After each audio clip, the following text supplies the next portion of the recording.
नमस्कार मेरे प्यारे बच्चों, स्वागत करती हूँ एक बार फिर से अपने channel learn Hindi with Gurmeet ma'am. तो बच्चों, आज हम शारदा कक्षा 9 की पुस्तक से दूसरा पाठ द्वितीय पाठा सुखस्य मूलम धर्मः धर्मस्य मूलम अर्थः। सुखस्य सुख का मूलम मूल धर्म धर्मः धर्म धर्मस्य धर्म का मूलम मूल अर्थः अर्थ। तो सुख अर्थात सुख का आधार धर्म है। सुखस्य मूलम धर्मः, सुख का आधार धर्म है। धर्मस्य मूलम अर्थः, और धर्म का आधार धन है। अर्थात यदि हमें सुख प्राप्त करना है तो जीवन में धर्म कमाना पड़ेगा, अर्थात हमें अच्छे कार्य करने पड़ेंगे। और यदि हमें धर्म कमाना है तो उसके लिए हमारे पास धन होना ज़रूरी है। ठीक है, तो सुख का आधार धर्म है और धर्म का आधार धन है। आगे देखिए, पाठ को शुरू करते हैं।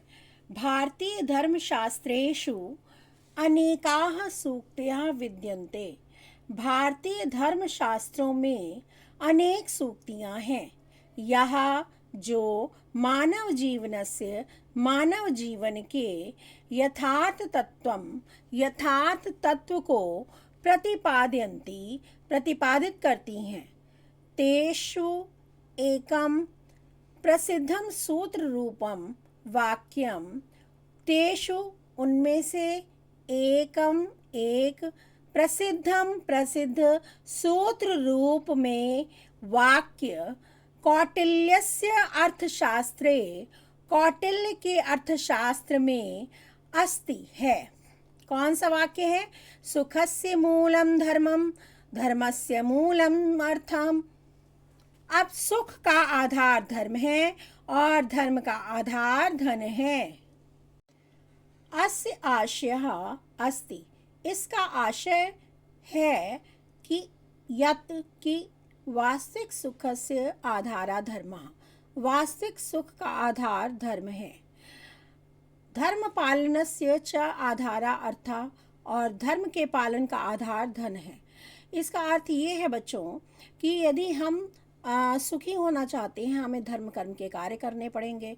ठीक है, धार्मिक बनना पड़ेगा, ठीक, धर्म से जुड़ना पड़ेगा।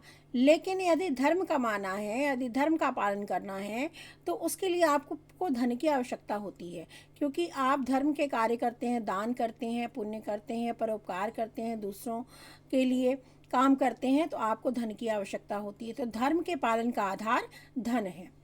अर्थः इत्युक्ते धनम, अर्थ मीन्स धन है, इति उक्ते ऐसा कहा गया है। अर्थ मतलब इसका मतलब है ऐसा कहा गया है। इति ऐसा, उक्ते कहा जाता है कि धनम धन है, जो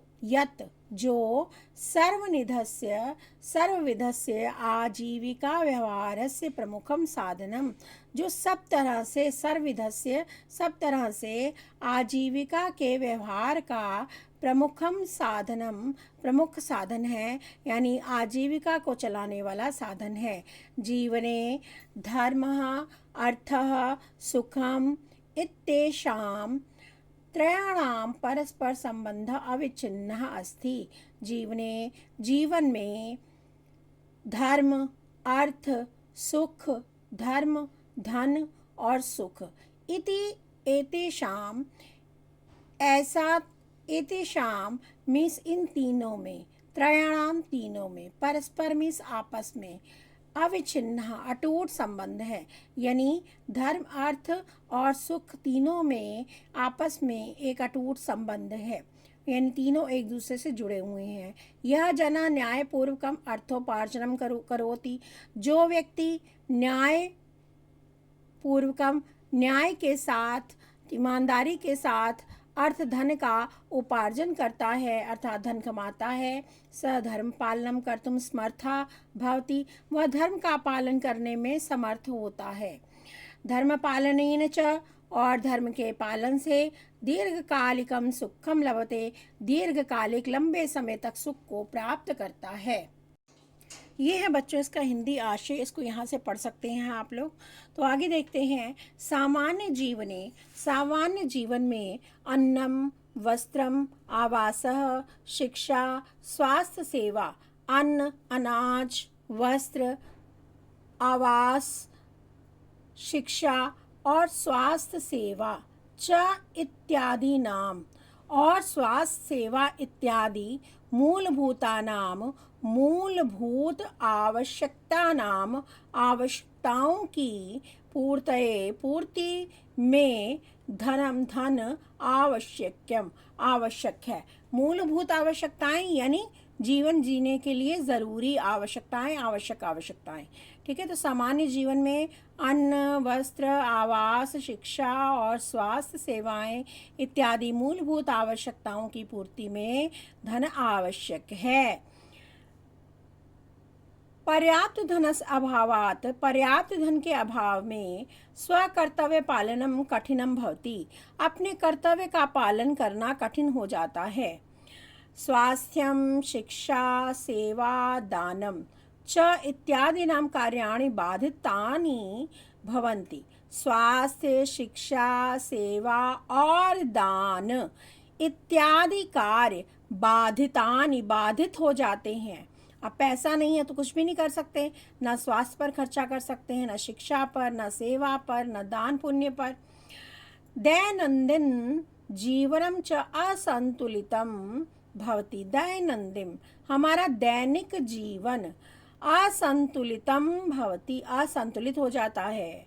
अतः धर्मशास्त्र में चतुर्वर्गों में 4 वर्गों में धर्मार्थ काम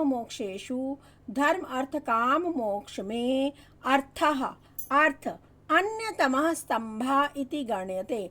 अन्यतम सबसे महत्वपूर्ण, सर्वश्रेष्ठ मतलब सबसे ऊपर, स्तंभ या पिलर इति गण्यते माना जाता है। अतः इसलिए धर्मशास्त्र में 4 वर्गों में धर्म अर्थ काम मोक्ष में धन सबसे महत्वपूर्ण स्तंभ माना जाता है। तो बच्चों ये है इस पैराग्राफ का आशय लिखा हुआ, आप इसको पढ़ सकते हैं। आगे बढ़ते हैं। ब्रह्म मुहूर्ते च उत्थाय धर्मम अर्थम च चिंतयेत। ब्रह्म मुहूर्त में उठ करके धर्मम अर्थम धर्म और अर्थ का चिंतन करना चाहिए। ब्रह्म मुहूर्त में उठकर धर्म और अर्थ का चिंतन करना चाहिए। उक्तम गरुड़ पुराणे, उक्त मिस कहा गया है गरुड़ पुराण में क्या कहा गया है कि ब्रह्म मुहूर्त में उठ करके धर्म और अर्थ का चिंतन करना चाहिए। अर्थात दिनस्य आरंभे धर्मार्थयो चिंतनम आवश्यकम। अर्थात दिन के आरंभ में धर्म और धन का चिंतन आवश्यक है। स्वस्थः आर्थिक व्यवहारः त्रिविधः भवति। स्वस्थ आर्थिक व्यवहार की 3 विधियां हैं। कौन कौन सी 3 विधियां हैं देखिए। पहली विधि देखिए, न्यायपूर्णम अर्थोपार्जनम। न्यायपूर्ण अर्थ का उपार्जन यानी धन कमाना। सन्मार्गेण एव धनार्जनम करणीयम इति। सन्मार्गेण सही मार्ग से ही धनार्जनम धन का अर्जन, धन को कमाना चाहिए। सही मार्ग से ही धन का अर्जन करना चाहिए, ऐसा उक्तम भगवता मनुना। मनु ने कहा है, मनुस्मृति में मनु ने ये बात कही है।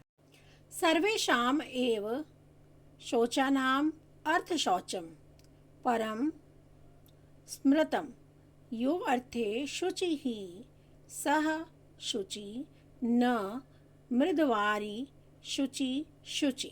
इसका अन्वय देख लीजिए बच्चों। सर्वेषाम एव शौचानाम अर्थशौचम परम स्मृतम, यह अर्थे शुचि अस्ति सह एव शुचि अस्ति, न तो मृदवारी शुचि शुचि अस्ति। अर्थ देखिए इसका, सर्वेषाम एव शोचानाम, सर्वेषाम सभी प्रकार की, शोचानाम शुद्धियों में, अर्थ शौचम, अर्थ का शौच यानी अर्थ की शुद्धि, धन की शुद्धि, परम स्मृतम सबसे सर्वोत्तम है, सबसे अधिक स्मृतम मानी जाती है धन की शुद्धि, यानी धन को ईमानदारी से कमाना, धन की शुद्धि यानी ईमानदारी से कमाना। तो सभी प्रकार की शुद्धियों में धन की शुद्धि यानी ईमानदारी को सर्वोत्तम माना गया है, परम सर्वोत्तम स्मृतम माना गया है। यह अर्थे जो व्यक्ति अर्थे धन के विषय में शुचि अस्ति, पवित्र है, ईमानदार है, सह एव शुचि अस्ति, वही वास्तव में शुद्ध है। नहीं तो ना तू मृद, मृद मीन्स मिट्टी, वारी मीन्स जल, नहीं तो मिट्टी और जल से शरीर को साफ करने वाला मनुष्य शुचि शुचि न अस्ति, मनुष्य वास्तव में शुद्ध नहीं कहलाता। ना तो नहीं तो मृद मीन्स मिट्टी और वारी मीन्स पानी, मिट्टी और जल से शरीर को साफ करने वाला व्यक्ति वास्तव में शुद्ध नहीं कहलाता।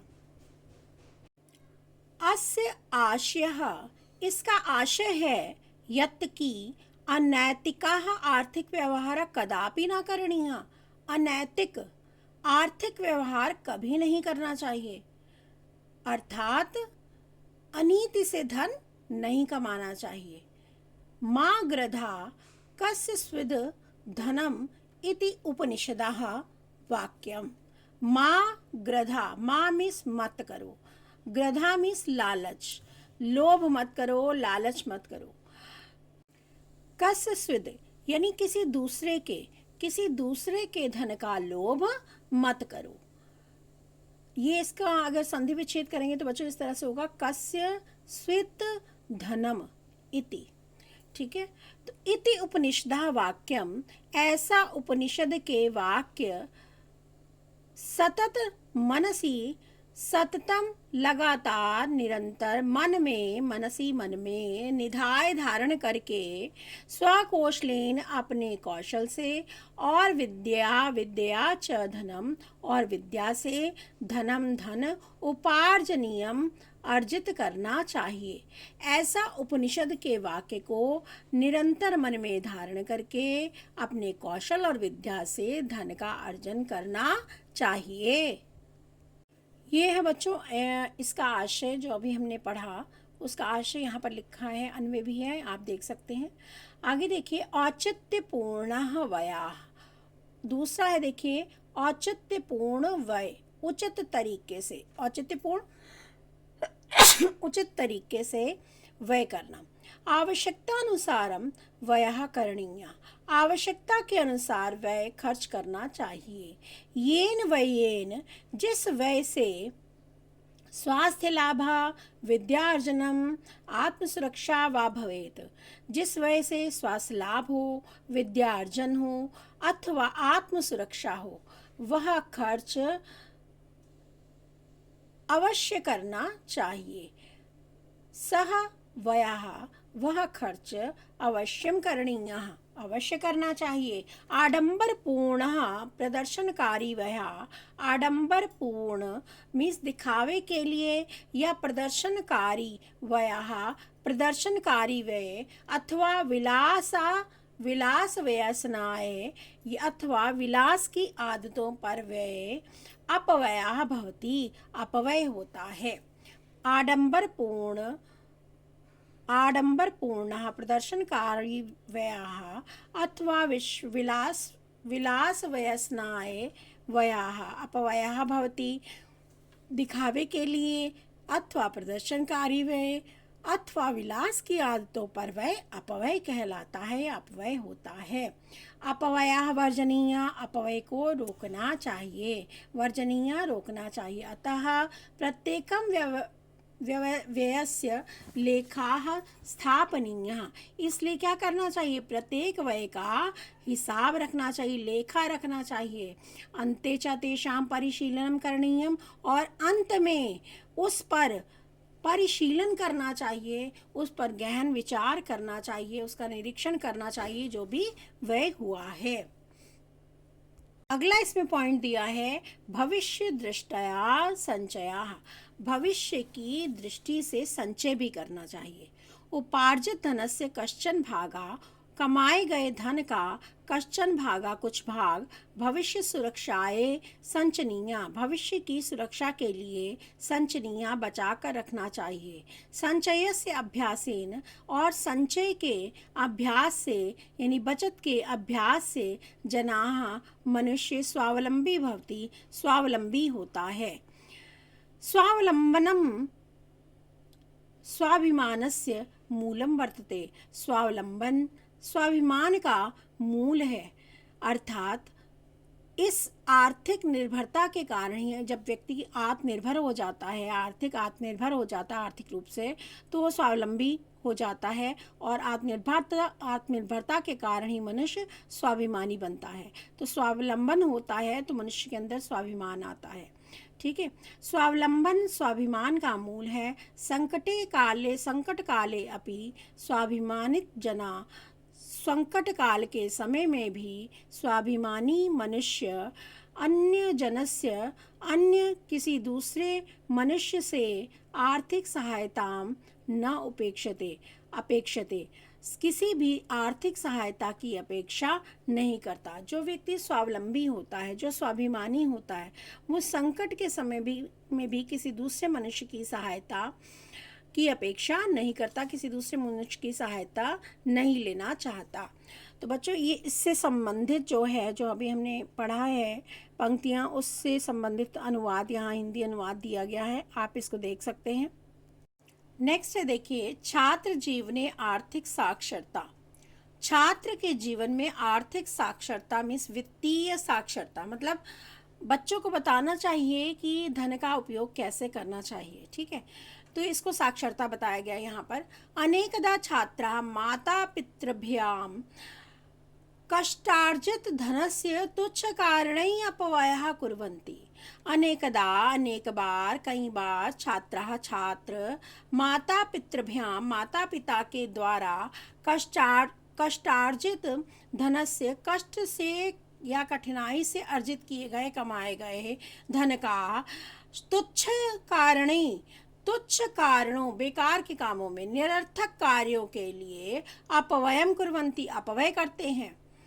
जीवा लालसा पूर्त्यार्थम त्वरिताहारा शीतपेयम पुटीकृत भोजनम तथैव व्यसन पदार्थानां सेवनम।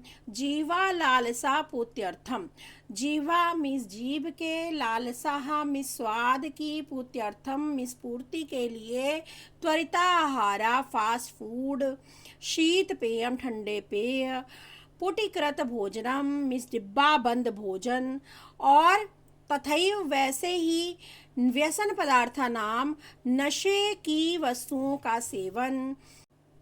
प्रदर्शनकारी परिधानम, प्रदर्शन करने वाले यानी प्रदर्शन के लिए दिखावे वाले कपड़े पहनना, परिधान। विलासितापूर्णम आचरणम, और विलासितापूर्ण आचरण। इत्यादि यत्र प्रभुतः, च इत्यादि में, यत्र जहाँ, प्रभुतः अपव्ययः भवति बहुत अधिक अपव्यय होता है। एते न केवलम धनहानि, इससे न केवल धनहानि होती है, स्वास्थ्य हानि अपि जायते, स्वास्थ्य की भी हानि होती है। स्वास्थ्य हानि कारणात् पुनः धन व्ययो वर्धते, स्वास्थ्य खराब होने के कारण फिर से धन का खर्च और वर्धते बढ़ जाता है। तो बच्चों ये इसका हिंदी अर्थ दिया गया है, आप इसको पढ़ सकते हैं। आगे देखिए, अर्जितस्य संचयः संचितस्य च निवेशः।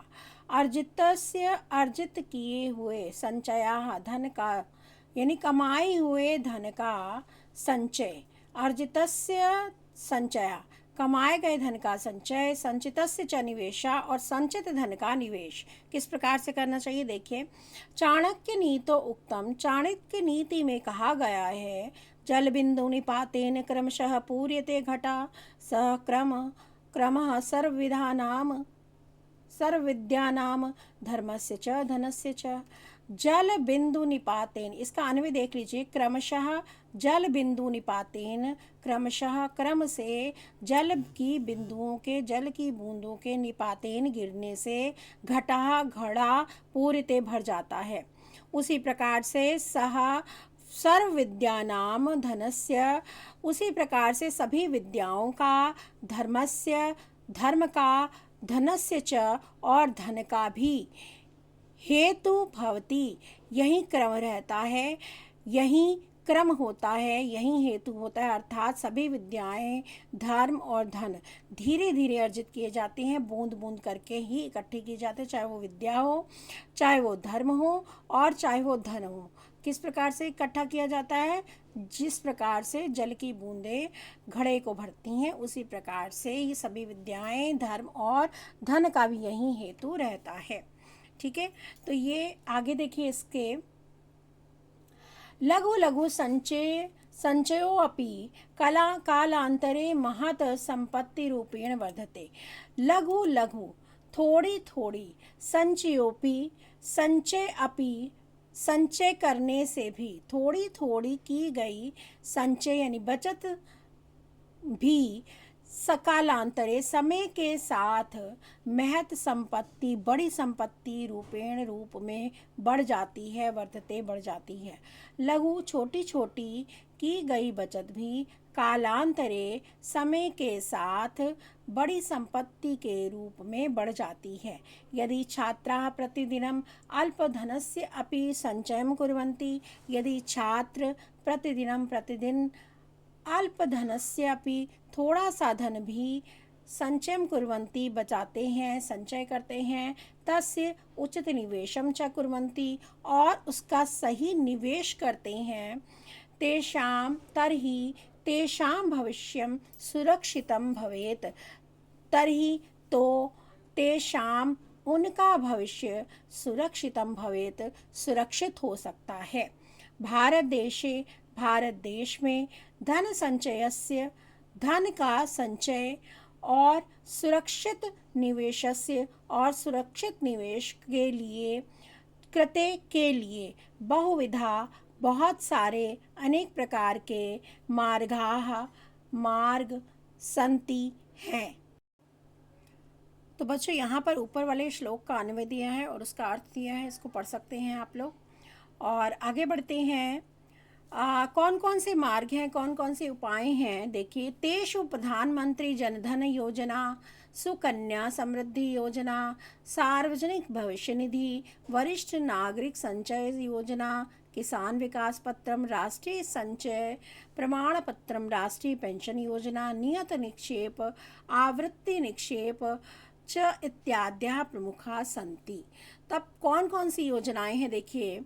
उनमें प्रधानमंत्री जनधन योजना, सुकन्या समृद्धि योजना, सार्वजनिक भविष्य निधि यानी जिसको आप पीपीएफ कहते हैं, वरिष्ठ नागरिक संचय योजना, किसान विकास पत्र, राष्ट्रीय संचय प्रमाण पत्र, राष्ट्रीय पेंशन योजना और निश्चित अवधि के लिए जमा, नियत निक्षेप मीन्स निश्चित अवधि के लिए जमा, और आवृत्ति निक्षेप मीन्स आवृत्ति जमा प्रमुख हैं। ये सब जो योजनाएं हैं उनके नाम यहाँ पर दिए गए हैं।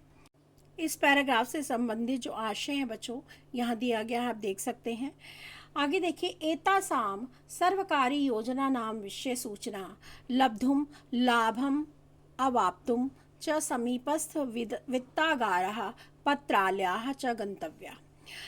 एतासाम सर्वकारी योजना नाम, इन सभी सर्वकारी सरकारी योजनाओं के विषय में लब्धुम सूचना प्राप्त करने के लिए, लाभम अवाप्तुम च और लाभ प्राप्त करने के लिए, समीप के, वित्तागारः बैंक, पत्रालयाः च गंतव्या और पत्रालय यानी डाक घर जाना चाहिए। तत्संबद्धाः अधिकारिणः च प्रष्टव्याः और उससे संबंधित अधिकारियों से पूछताछ करनी चाहिए, पूछना चाहिए। किसके बारे में पूछना चाहिए? इन योजनाओं के बारे में पूछना चाहिए। एतासु योजनासु च न केवलं कष्टार्जित धनस्य सुरक्षा भवति। एतासु इन योजनाओं में, एतासु योजनासु इन योजनाओं में न केवल कष्टार्जित धनस्य, कष्ट से कमाए गए, मुश्किल से कमाए गए जो धन है, धन की सुरक्षा भवति, सुरक्षा होती है। अपितु च, बल्कि न केवल मुश्किल से कमाए गए या कठिनाई से कमाए गए धन की सुरक्षा होती है, बल्कि चक्रवर्धिश अंशेन सह तद्धनम सततम वर्धमानम भवति। अपितु चक्रवर्धी ब्याज से उस धन में निरंतर वृद्धि भी होती है। इससे संबंधित जो अर्थ है बच्चों यहाँ दिया गया है, आप इसे देख सकते हैं। इसके बाद देखिए, इसमें बहुत सारी जो योजनाएं अभी दी गई थी उनके नाम यहाँ दिए गए हैं। आपकी पुस्तक में भी इसी प्रकार से दिए गए हैं। प्रधानमंत्री जनधन योजना, आवर्ती निक्षेप, नियत निक्षेप, राष्ट्रीय पेंशन योजना, राष्ट्रीय संचय प्रमाण पत्र, किसान विकास पत्र, वरिष्ठ नागरिक संचय और सार्वजनिक भविष्य निधि और सुकन्या समृद्धि योजना। तो ये योजनाओं के नाम यहाँ पर बच्चों दिए गए हैं। इनको आप देख सकते हैं और आपके व्यवहारिक जीवन में भी इनका उपयोग होता है। इसके बाद देखिए, भौतिकतावादी युगस्य आकर्षणेन, भौतिकतावादी युग के आकर्षण से, मतलब आजकल के भौतिकवादी युग के आकर्षण के कारण यूनाम अपव्ययः, यूनाम मीन्स युवाओं में जो अपव्यय है, फिजूल खर्ची है, अधिको भवति, अधिक होती जा रही है। ये न कारणेन, जिस कारण से अस्माकं आर्थिक स्थिति विपन्ना भवति, जिसके कारण हमारी आर्थिक स्थिति विपन्ना, खराब हो जाती है।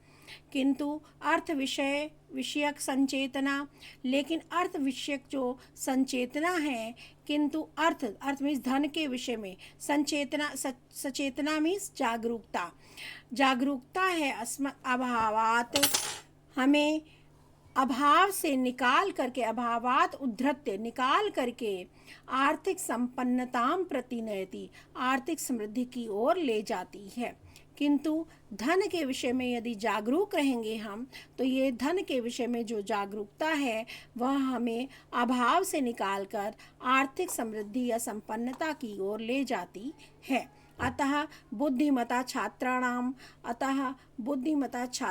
छात्रों का लक्ष्य क्या होना चाहिए? लक्ष्यम से आत, लक्ष्य होना चाहिए। क्या लक्ष्य होना चाहिए? धनस्य उचित उपार्जनम, धन का उचित उपार्जन, व्ययस्य मर्यादा, व्यय खर्च में मर्यादा यानी ध्यान पूर्वक खर्च करना, कहाँ खर्च करना है, कहाँ नहीं खर्च करना है, इसका ज्ञान होना चाहिए। आपातकालीन निधि संचया, आपातकाल के समय धन का संचय, दीर्घकालीन निवेशस्य च, और दीर्घकालीन निवेश, यह एतेषाम अनुशासनेन पालनम करोति, यह जो एतेषाम इन अनुशासन के, इन नियमों का अनुशासन के साथ, अनुशासन पूर्वक पालन करता है, पालनम करोति, जो इन नियमों का अनुशासन के साथ पालन करता है, तो क्या होता है? सह एव, वही वास्तव में, यथार्थता वास्तव में, धनस्य धर्मस्य च संतोलनम स्थापयितुं शक्नोति, वही धन और धर्म का संतुलन स्थापित कर सकता है। यह विद्यार्थी अद्य अर्थविषयं जागरूको अस्ति, जो विद्यार्थी आज अर्थ के विषय में जागरूक हैं, तद वहीं सह भविष्य उत्तरदायी नागरिको भवति, वहीं भविष्य में उत्तरदायी नागरिक बनता है। धर्मः अर्थः सुखम, धर्म अर्थ और सुख, च इत्येषाम, इन तीनों का संतुलन ही यथार्थम जीवनस्य लक्षणम, यथार्थ जीवन का, वास्तविक जीवन का लक्षण है। अतः एव उक्तम, इसलिए कहा गया है। बच्चों ये है इस पैराग्राफ का हिंदी अनुवाद, आप लिखा हुआ है, आप देख सकते हैं। इसके बाद आगे बढ़ते हैं। क्षणशः कणश्च च एव विद्याम अर्थम च साधयेत, क्षणे नष्टे कुतो विद्या कणे नष्टे कुतो धनम।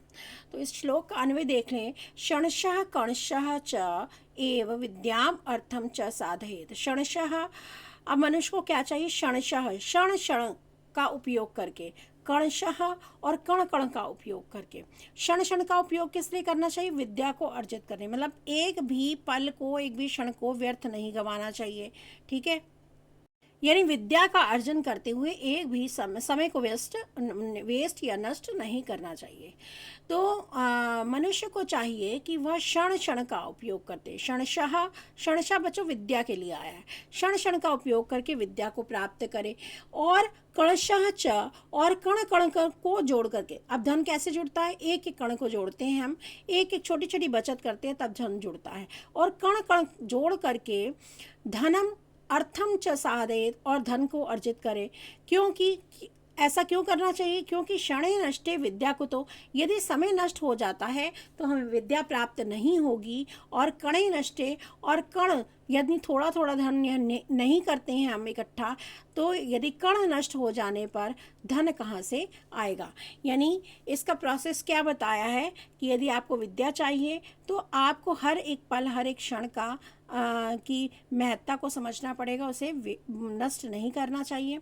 और यदि अर्थ को अर्जित करना है, धन कमाना है, तो आपको धन को की बचत, छोटी छोटी बचत करनी पड़ेगी, उसे इकट्ठा करना पड़ेगा। तो देख लीजिए एक बार फिर से, मनुष्य को चाहिए कि वह क्षण क्षण का उपयोग करके विद्या प्राप्त करे और कण कण का को जोड़ करके धन अर्जित करे।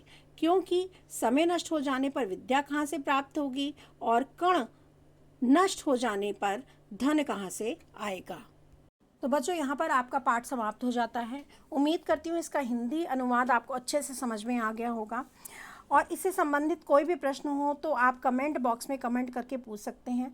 बच्चों, आपको मेरे वीडियो अगर अच्छे लगते हैं, मेरा पढ़ाया हुआ समझ आता है, तो आप चैनल को सब्सक्राइब कर लें और इसे लाइक करें, वीडियो को लाइक करें, और इसे अधिक से अधिक अपने मित्रों के साथ शेयर करें ताकि उन्हें भी इसका लाभ मिल सके। बच्चों, आप चैनल को सब्सक्राइब करेंगे, वीडियो लाइक करेंगे, तो मुझे भी प्रेरणा मिलेगी। मैं आपके लिए और अच्छी वीडियोस बनाने का प्रयास करूंगी ताकि आपको इससे और फ़ायदा मिल सके, आप अपनी पढ़ाई को सुचारू रूप से जारी रख सकें, आप अच्छे अंकों को प्राप्त कर सकें। तो इसी के साथ मैं विदा लेती हूँ बच्चों। अगले वीडियो में मैं आपसे फिर मिलूँगी। तब तक के लिए धन्यवाद।